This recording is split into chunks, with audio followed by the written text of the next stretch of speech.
Alright guys, welcome back to another one. We're doing something pretty cool today. I've come up with world's first extended range 24 gauge load. We're using a 28 gauge hull as the wad in this load. I got this idea from Jarek Sheets in the Buck and Slug Reloaders group on Facebook. If you want to go there, facebook.com, search Buck and Slug Reloaders, join the group, and you'll get approved shortly. Guys, there's a lot of great information there, a lot of good people. We have almost 10,000 members at last I checked. Every day people are posting new ideas, lots of good questions. You get lots of good info on there. People are quick to help you with your questions. You got any loading questions or advice to give people? It's a great place to be. So that's where I got this idea for this load. He was using 12 gauge hulls as wads for a 10 gauge, and I've done that myself. It works great. He had a really good idea there, but I'm using the same method here: 28 gauge hull, 24 gauge as a 24 gauge wad. Now this load is quite complicated. It's got a lot of parts in it. Let's go ahead and get started, shall we? Using the Shadot primer, once fired Fiocchi. 24 gauge hull, already deprimed and resized. Going back with a Shadot. Now, you'll want to just set that aside for a moment and get your 28 gauge hull. This one is cut to 2.5 inch. Oops, I dropped it. Actually, it's a little bit shorter than 2.5 inch. But that doesn't matter. You can use a 2 3/4 inch shell as long as it's not got a crimp on it. This was roll crimp, that's fine. That's actually what you need. It's just a hair shorter than 2.5 inches, but that's okay. Length doesn't really matter because you'll be cutting it off anyway. Now, the first thing you're going to want to do is get a roll crimp. This is a 28 gauge BPI roll crimping tool, and just roll it in maybe a 1/4 inch, just enough to hold a nitro card in the hole.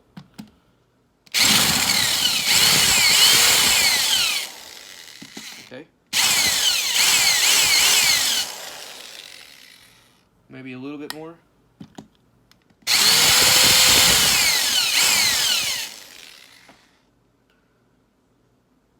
Make sure it's even.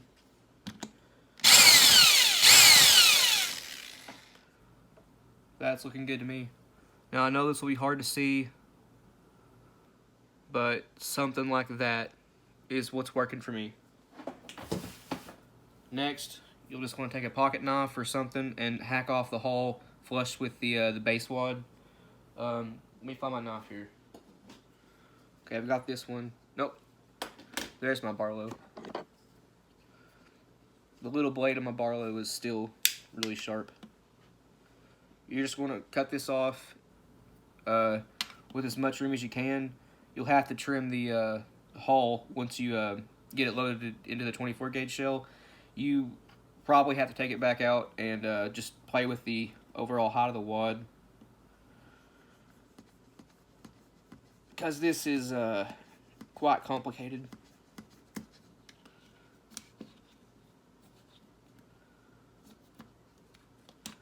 Actually, what I've cut off here might be the proper length. We'll know for sure here in a minute, but the base of the hull is now just garbage, unless you want to use it for something. Actually, at the end of this video, I'll show you something you can do with these. Where'd it go? Something you can do with these right here. I think it's really cool. Okay, now that is ready to be slit, and I'm gonna use Gary Caskey's wad slitter for this. Oh, by the way, Gary, for a limited time, is giving you guys a coupon code here. If you purchase one of these and mention me or my videos, he'll give you a 10% discount on these wad slitters. He operates solely through Facebook. I will leave a link to his profile in the description of this video. He also has an email. I'll leave his email too if you guys don't have Facebook. I know some people just don't like Facebook. That's okay. But yeah, he's giving you guys a 10% discount on these if you use my name or mention my videos. This one cuts a 4-petal slit. See how easy that was? If I had it in frame, I wasn't looking. If I didn't, I apologize, but hold on, let me flare it out a little bit.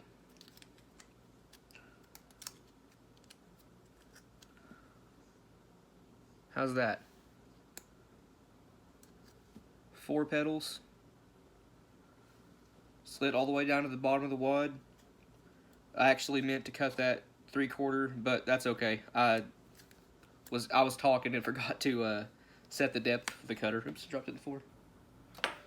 But that's okay. Normally I cut these 3/4 of the way down. But the next thing you'll need is a 32 gauge nitro card. Grab one out of here. Got a bag of them right here. Actually, yeah, these are 32 gauge. Set that aside. And I'm going to go ahead and grab the 24 gauge nitro cards out of here too, because you'll need that too. Okay, next step is actually going to be to charge your powder for the 24 gauge. This is a 1 ounce load, hovering around the 1200 FPS mark. We're using, not Green Dot, Alliance Steel. Where's my... There it is. Wasn't really prepared for this one, guys, but that's okay. 17 grains of Alliance Steel. 14.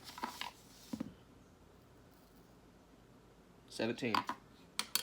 Double check it. Yep.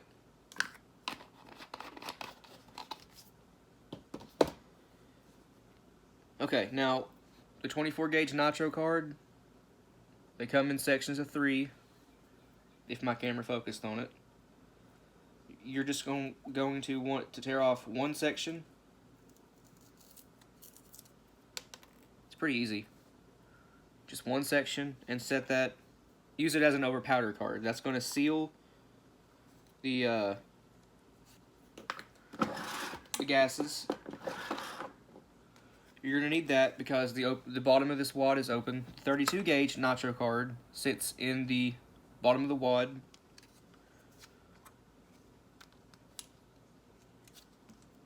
Just like this. Drop your 32 gauge nitro card in.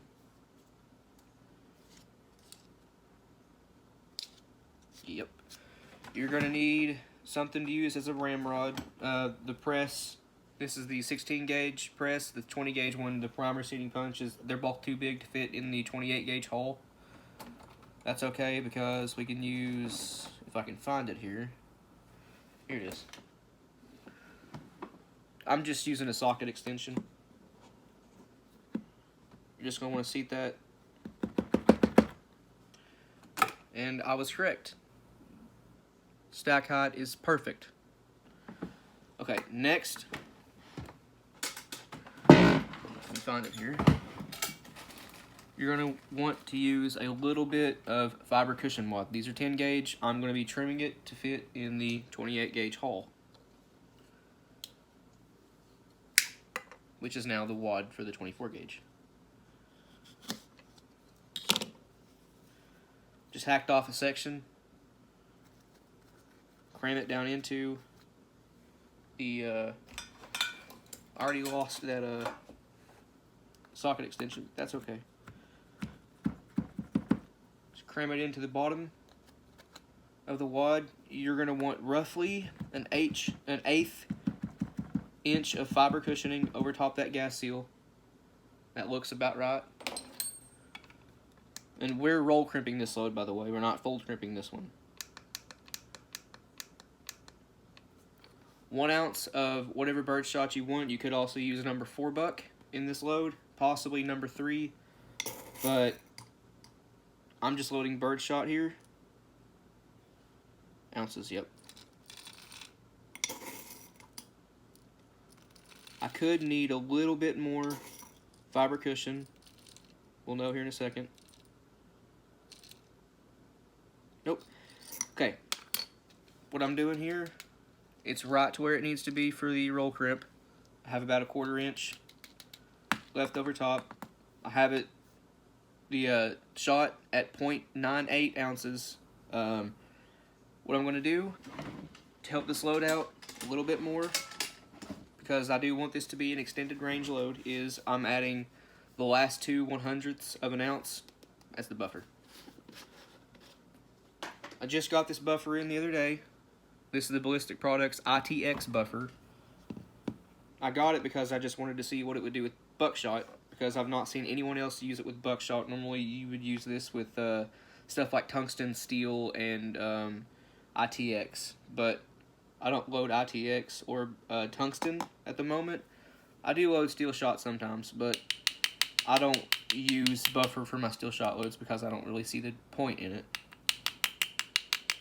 Steel shot doesn't deform like lead does, or bismuth.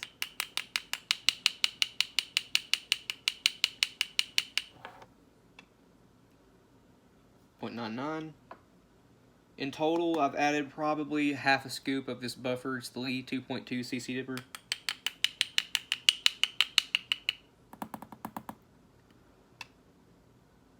One ounce. Okay. Where did I set the lid to my buffer? Right here. The ITX buffer, I'll show you what it looks like here. Hold on. It looks just like the Mix number 47 buffer, except it's got some what looks like powdered glass. It's not powdered glass, but it's really shiny in there. But otherwise looks just like the Mix number 47 buffer. Also, this stuff, if you can see, it sticks to your finger. The Mix number 47 buffer does not do that. We will be doing some buckshot loads with this, range tests, just to see what it does. The plan is comparing this back to back, same identical load except using number 47 buffer and using this buffer right here. From what I've seen, the Mix number 47 buffer can be used equally with the original buffer that BPI offers, and there's no difference in performance. That's just through my own testing though. One more section of your 24 gauge nitro card set on top of the hull as a roll crimp. Just one more little section. Give it a little bit of compression. Primer seating door over top your where your primers go on the Lee press. Alliance steel likes compression. The more compression, the better. Load is exactly where it needs to be for the roll crimp, which is awesome. Switch out from the 28 gauge to the 24 gauge.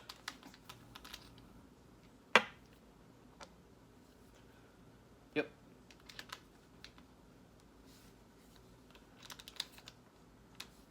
I already have this lubed with mechanical lubricant. It's in a spray can from the dollar store. Works great for this. And just give it a roll.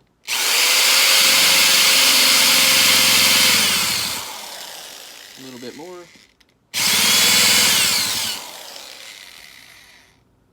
And a little bit more on this side. There we go. Great looking load right there. It is a little bit wrinkled right here, but that's because it was previously twice fired, or once fired. That's okay though. Sometimes you get that, especially with the Ballistic Products roll crimp tools. It's just a thing that just happens sometimes. Now that drill is running very, very fast. Normally if you roll crimp shells, you would be running around 600 RPM. That's probably a lot more than 600.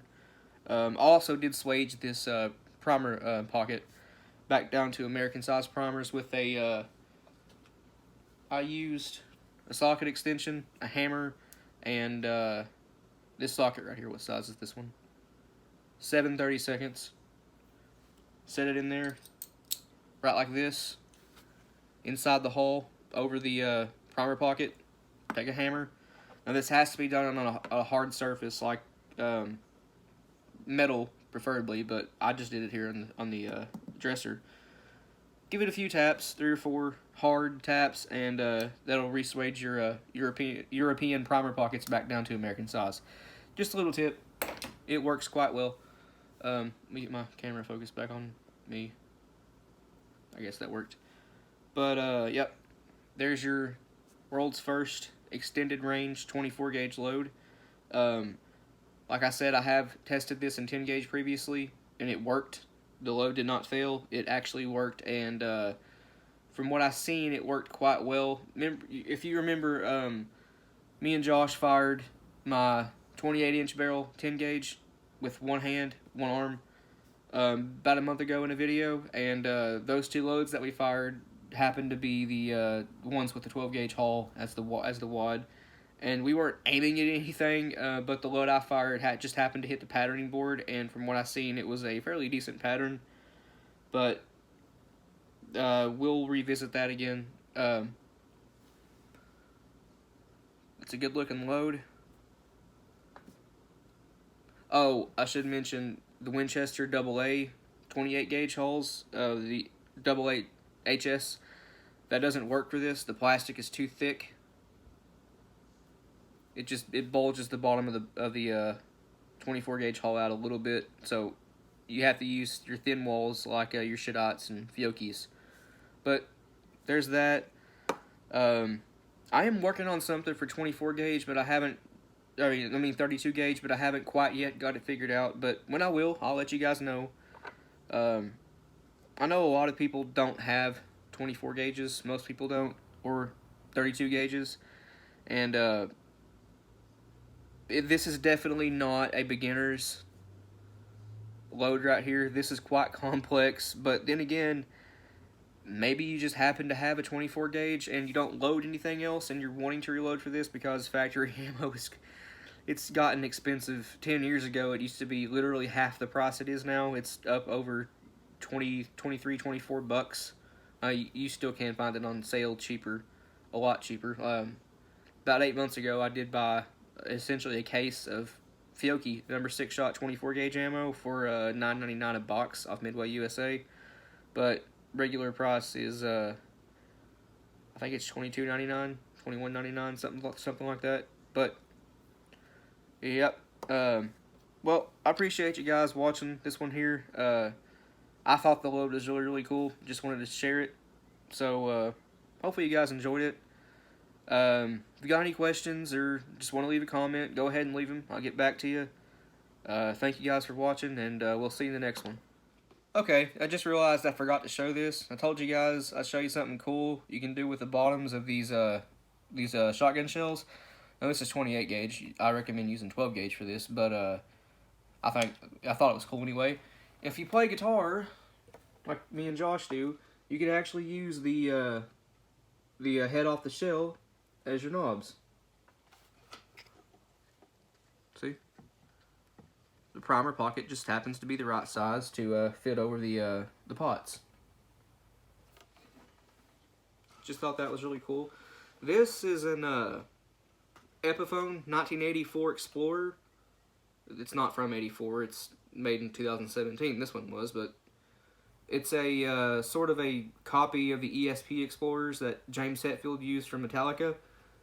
Essentially a copy of that. I paid $750 for this guitar, brand new, in 2017. It's an Epiphone. Just thought that was pretty cool. I know I got a bunch of stickers on here. They've been on here for a while. That quarter right here you see actually has my birth year, 1995. That's a 95 quarter on there. The back of it has this is something my wife did. Stuck a Pikachu on it. I think it's kind of cool, but yeah. Got a bunch of liquor stickers on here. Jameson, Seagram's, Maker's Mark, Fireball, Crown Royal. But just wanted to show that for some of you that might actually play guitar and just add your own little personal touch on it. Maybe you want to mix your gun hobby with your guitar hobby. Use the head off a shell as your knobs. It's pretty cool. I've got quite a few guitars set up like that. But anyway, I'm going to get out of your guys' hair. Again, thank you for watching. and we'll see you in the next one.